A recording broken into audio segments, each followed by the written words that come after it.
Hello students, today we are going to start Biot-Savart's law.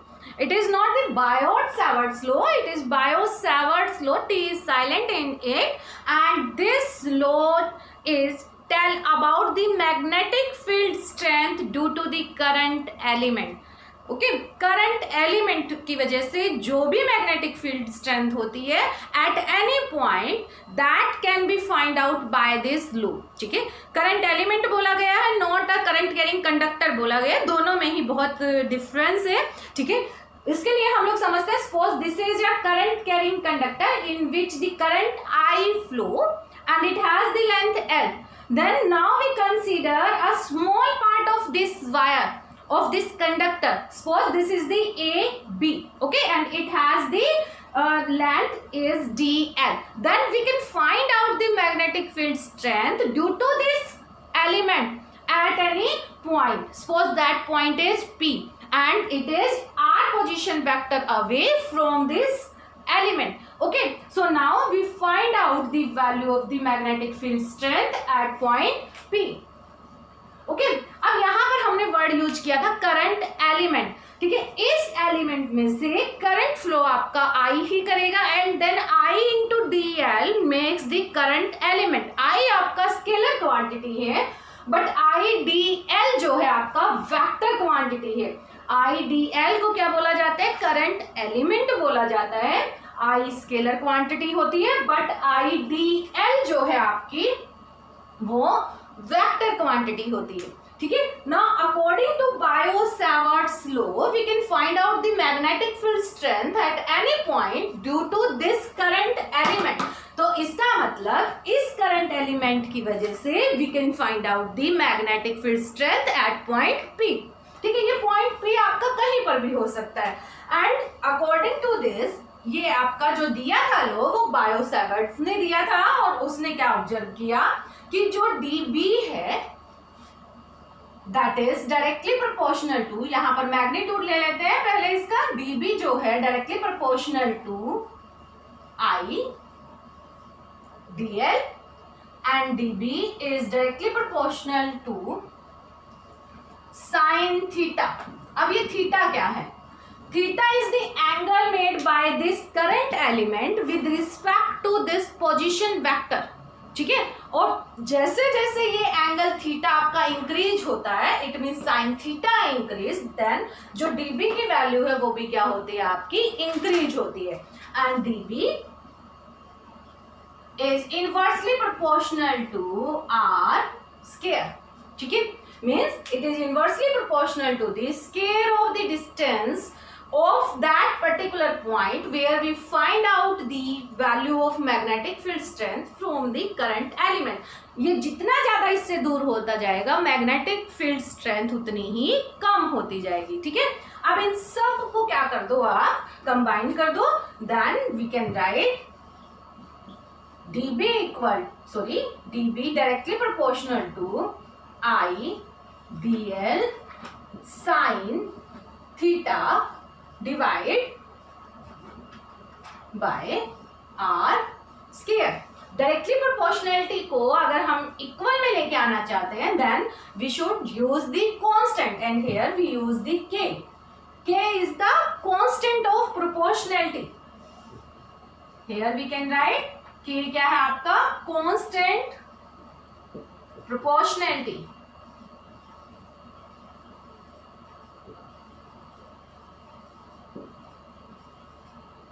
Right, so now dB equal to आपके पास KIDL sine theta divide by में R का square. जो K की value होती है यहाँ पर वो होती है म्यू नॉट अपॉन में 4 पाई.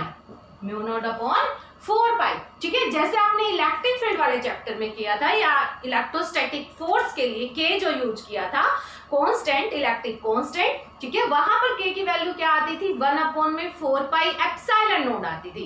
यहाँ पर K की वैल्यू क्या है? म्यू नॉट अपॉन में 4 पाई. और जो म्यू नॉट है इसको बोला जाता है परमेबिलिटी.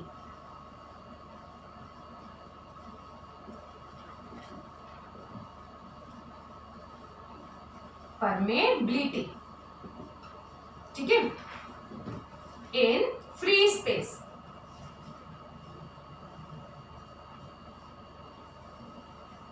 ओके, तो k की वैल्यू हम लोग पुट कर सकते हैं एंड ऑल्सो म्यू नॉट की जो वैल्यू होती है वो होती है 4 pi into 10⁻⁻7 tesla metre and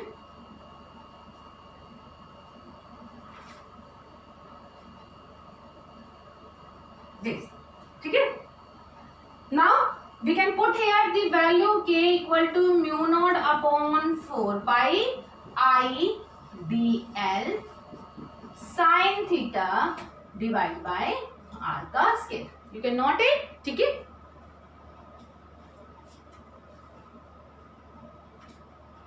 okay, यहां पर एम्पियर भी लगा लीजिए साथ में, यूनिट इसकी। अब ये तो था हमारे पास magnitude of this magnetic field strength. अब इसे अगर हमें वेक्टर क्वांटिटी में लिखना है तो वेक्टर क्वांटिटी में आप इसी को ही कैसे लिखेंगे?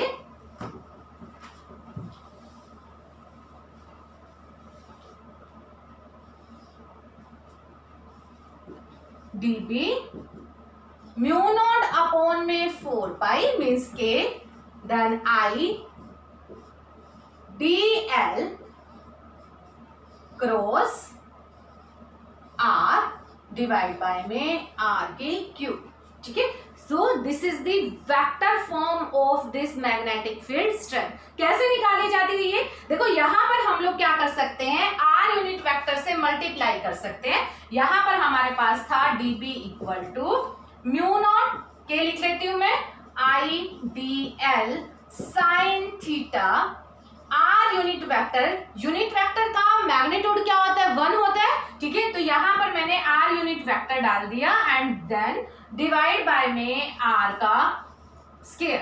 अब ये जो मैग्नेटिक फील्ड था ये अब आपके पास क्या बन गया है, एक तरह से ये आपके पास अब वेक्टर क्वांटिटी बन गई है। ठीक है, अब ये dl साइन थीटा और r यूनिट वेक्टर का की जो वैल्यू होती है वो एक तरह से क्या है, देखो r unit vector is r vector divide by में r का मोड। ठीक है, यही होती है 11th क्लास में आपने पढ़ी थी, r unit vector equal to r vector divide by में r का मोड। ठीक है, तो यहां से हम लोग क्या करेंगे, अब इसकी वैल्यू को पुट कर देंगे इस r यूनिट वेक्टर को, then this will become k I dl sine theta and r vector divide by में, अब ये r स्क्वायर और डिवाइड बाय में r का मोड, तो ये क्या हो जाएगा आपके पास, r की क्यूब हो जाएगा। राइट, अब यहां पर ये देखिए dl साइन थीटा और r है, तो मैं इसको ये भी तो कर सकती हूँ कि I dl क्रॉस r। ठीक है, so we can write this will be equal to k I dl cross r। ठीक है, साइन थीटा को हमने क्या कर दिया, क्रॉस प्रोडक्ट में चेंज कर दिया, then this will become dl cross r और डिवाइड बाय में आपके पास r की क्यूब है ही, then we can write this. Okay, so this is the vector form of the magnetic field strength and this is the scalar form of the magnetic field strength. ठीक है, तो आप यहां पर लिख सकते हैं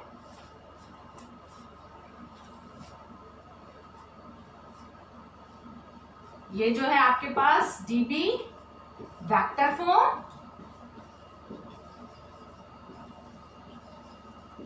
और ये जो dB है आपके पास, ये क्या है आपके पास, स्केलर फॉर्म।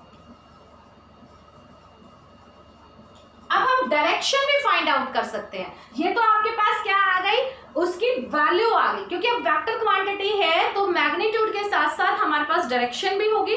ठीक है, तो यहाँ पर हमें P पॉइंट पर मैग्नेटिक फील्ड स्ट्रेंथ मिल चुकी है। अब इसकी डायरेक्शन जो है वो डिपेंड करेगी dl क्रॉस r पर। ठीक है, तो आप क्या लिखेंगे इसके लिए, direction of dB depend on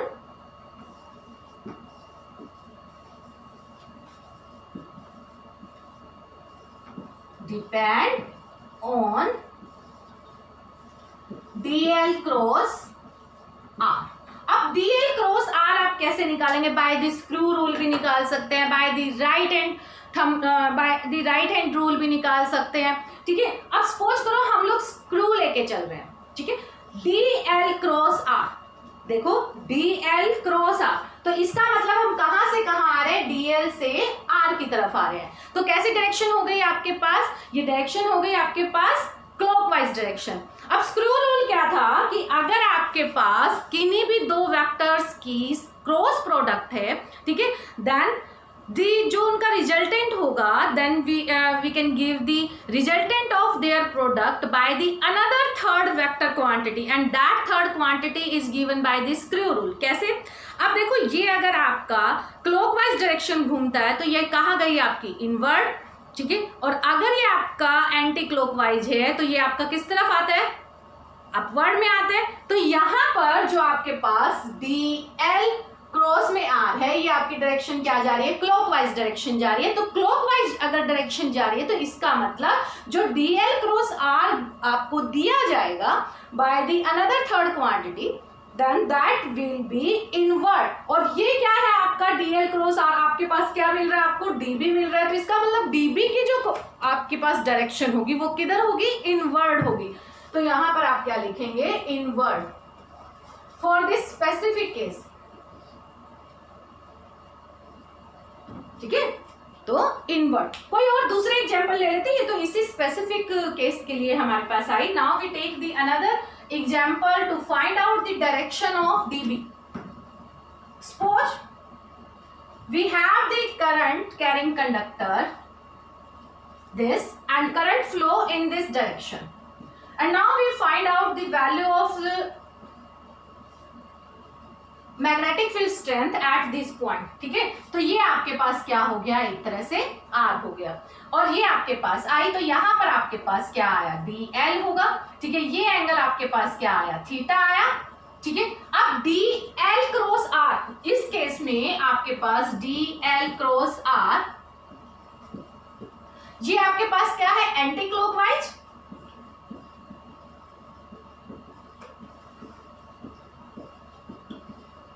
तो DB की जो डायरेक्शन होगी, देखो अगर आपके पास एंटी क्लॉकवाइज है तो इसका मतलब एंटी क्लॉकवाइज में आपके पास DB क्या होगा? आउटवर्ड होगा। ये देखो आउटवर्ड, ठीक है, करके देखो आप, आउटवर्ड। दूसरा जो है, हम इसको अगर आपको किसी को भी इससे समझ नहीं आ रहा है तो bye the right hand rule से भी कर सकते हैं।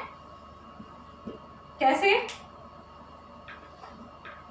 ये आपके पास करंट है, करंट की डायरेक्शन, तो करंट की डायरेक्शन जो है वो रिप्रेजेंट कैसे की जाएगी? बाय द थंब, ठीक है। और यहां पर जो आपके पास है, अब देखो घुमाओ इसको, थीटा एंगल बनाओ, कैसे जा रहा है आपका? यहां से इस तरह से, ठीक है। तो कर्लिंग ऑफ फिंगर आपकी क्या हो रही है? इस तरफ,